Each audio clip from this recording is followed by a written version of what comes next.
حي على الفلاح.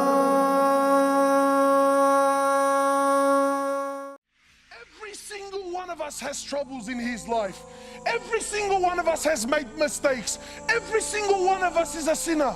And every single one of us is hopeful and wishful that when I stand before Allah on the day of resurrection, Allah's gonna turn a blind eye and forgive all my sins. Yet you can't even forgive the person you grew up with for years of your life for one issue. You can't even forgive. And people tell me, brother, but it's my heart, it's my right. Let me tell you bluntly, brother, there is no haq in this world. The only haq you will ever have is when you stand before Allah in front of the real judge in the real court. Then and only then will you ever really get your haq. This world will never, ever, ever do you justice. Where are we? Really, my brothers, wallahi, where are we, man? Forgive me, if I'm a bit too, but wallahi, my heart hurts me. When I see two people who before the drama, they're the most religious and God-fearing and Allahu Akbar and wallah brother, we're like this and eat al-Quran and wallah, I forgive you and I love you for the sake of Allah. But as soon as you step on my toes, what was once a nice bead is a piece of Velcro, throws it right out the door. Come here, you little this and that, and let me, wow, man, what happened, cuz? What happened? Yeah, but he disrespected me. Let it go, man. Let it go. Not for Allah's sake. Let it go, cuz. Let it go. Those that show mercy and compassion towards one another, the one in the heavens will show mercy and compassion towards them. You see, my brothers, you know what I love about the Sahaba? The Sahaba were real people. Many of us, we like to praise the Sahaba so much so, to the point where we start painting this picture like they never did anything wrong. Well, you're very wrong. Sahaba did a lot of things wrong, but that's what was beautiful about them, because they made mistakes. Then the way they dealt with their mistakes is what makes them so special and so unique. One particular incident, after one of the battles, there was booty of war, gold, silver, swords, shields, stuff like this. So the Sahaba gathered, there's a lot of it, it's money. So they started sharing their opinions as to how they should distribute this wealth. And please don't listen to the story for the sheer entertainment of it. Live the story, brother. Try to imagine. I'm not sharing with you Walt Disney fairy tales. These are real stories of your fathers. Why? Not to entertain you, but to learn. Because you know what, my brothers, the truth is, when really push comes to shove, we don't follow the sunnah of Rasulullah sallallahu alayhi wasallam. Deep down, we're gangsters. That's what we are, man. And being a gangster doesn't necessarily mean you got tattoos and he used to sell drugs on the streets. Wallahi, I know Abu Ali's and Abu Ahmed's that are more gangsters than any youngster on the street today can ever be. Gangster with your character and your attitude. We don't follow Rasulullah. We follow people like Tony Montana in Scarface, yeah, and Tupac in Mabarif Shoo, and that's it, brother. That's the way it is, cuz. That's how it is on the streets, brother. What deen is this, man? So the Sahaba, each man gave his opinion. Then Abu Dhar gave his opinion on the matter. For those of you who don't know Abu Dhar is Arab. Yani he makes an Arab feel like he's a non-Arab. You can't be any more Arab than what Abu Dhar was. So Abu Dhar also gave his opinion. Today, mosques, I was in Canada, mosques are waiting in courts to deal with their issues. Why? Because, brother, I gave my opinion and this guy disrespected me when we were in the meeting, so now it's me versus him. And mosques are going to war with each other. Why?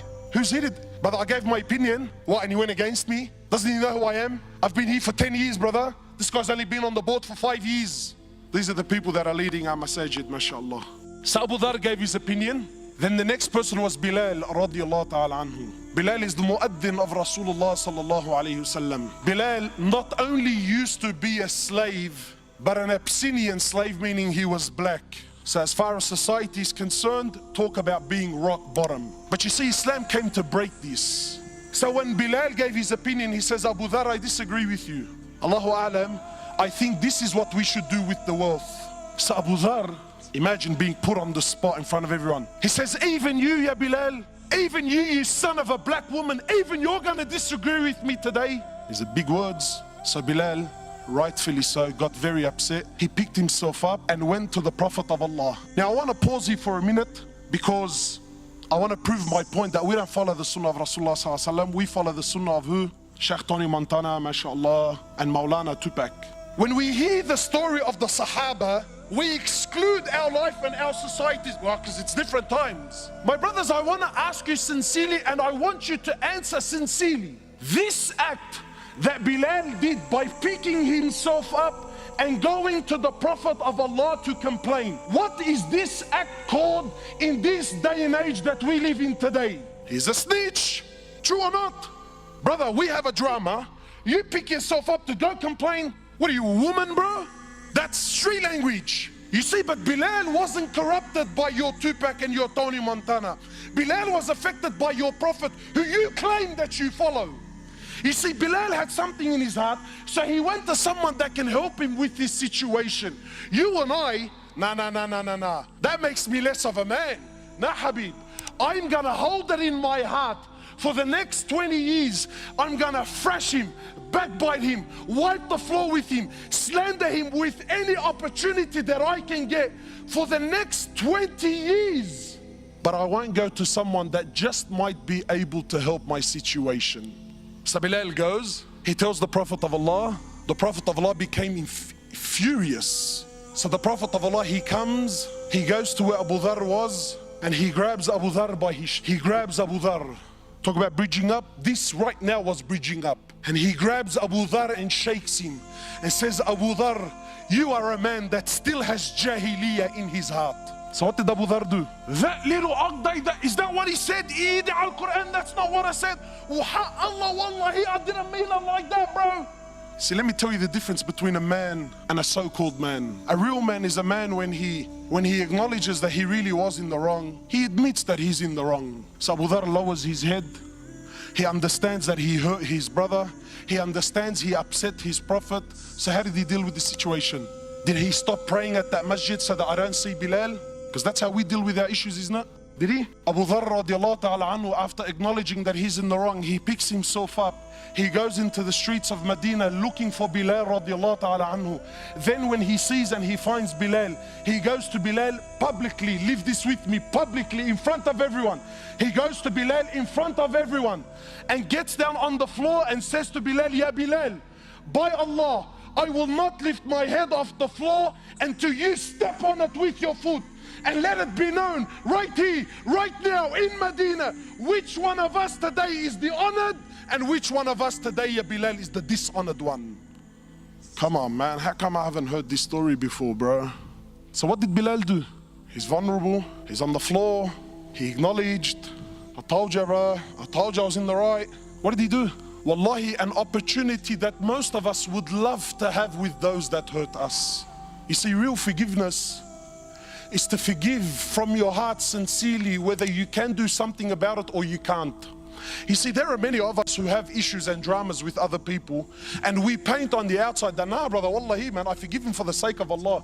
You little kazzab, you little spinner. The only reason that you claim that you forgive him is not because you really forgive him. The truth is you can't do anything to this guy anyway. So really, by default, by the fact that I physically can't do anything, I disguise my weakness with what? Nah, wallahi, bro, I forgive him for the sake of Allah. But deep down in your heart, if you got the news that a bus hit him, your heart will start to do the dabki, bro. So some brothers tell me, you know, cuz, listen, wallahi, bro, wallah, you know, I forgive him. Wallahi, I forgive him. But I don't forget, cuz. Wow, mashallah, really? You forgive, but you don't forget? Well, I got news for you, bro. If you forgive but don't forget, you didn't forgive to begin with. You see, this topic is not as juicy as what you first thought, eh? Why? Because it's hard on the nafs. Because this is real deen. This is real deen. So what did Bilal do? Bilal gets down on his hands and knees. He kisses Abu Dhar on the forehead. He says, Abu Dhar, are you serious? I forgive you for the sake of Allah. Done, finished, dusted, never to be spoken about again. Not drag it on for 10, 15 years. Not forget the fact that hours before this, they were both on the same battlefield fighting for the same Lord. See, we don't have this in our societies anymore, man. Why? Because today weakness is seen as what? Forgiveness is seen as what? But that's weakness, brother. La Habib. That's a real man. If you don't forgive, then woe to you the day you stand before Allah subhanahu wa ta'ala. You see, many of us, we tend to think that forgiveness is an option that I have. that if I want, I'll forgive. But if I don't want, brother, I'm going to hold on to this to the day of resurrection. I'm going to hold on to this to the day of resurrection. La, habibi, la. Doesn't work like that. Because a part of being a believer, a part of being a Muslim, a part of being the follower of Rasulullah sallallahu alayhi wasallam is to have a heart that forgives. Not only does it forgive, but it loves to forgive, regardless of the crime. So because I'm sure your mind is already going through a process. He's probably he's probably speaking about forgiveness on small issues, light issues. No, I'm here to tell you today that there is absolutely no scenario, no issue, no situation that you could put forward before me that gives you any right to not forgive your Muslim brother. Nothing. And this is deen. This is real deen. This is the deen of the heart. This is the deen of breaking the nafs. The deen that no one likes to play with. The deen that no one likes to play with. Our beloved Prophet Muhammad sallallahu alayhi wasallam. And let me make things clear. By no means am I saying you need to forgive because the person that you're forgiving is worthy of your forgiveness. That's irrelevant here today. I'm here to tell you that you have to forgive because you forgiving one another has nothing to do with the individual, though there is benefit, but has everything to do with you and Allah subhanahu wa ta'ala. The Prophet of Allah says sallallahu alayhi wasallam, forgive one another, have rahmah amongst one another. Why? Why? Because they're Muslims? Why? Because they're deserving of it? He says, have mercy, show compassion towards one another. Why, O Prophet of Allah? He says, so the one in the heavens may show mercy and compassion towards us, towards you. Forgive. Let it go, my brother. Let it go, my sister. No matter what is happening in your life, no matter how dramatic Shaitan has painted your scenario or your situation, it's only from Shaitan, and the key to everything is to just let it go, man.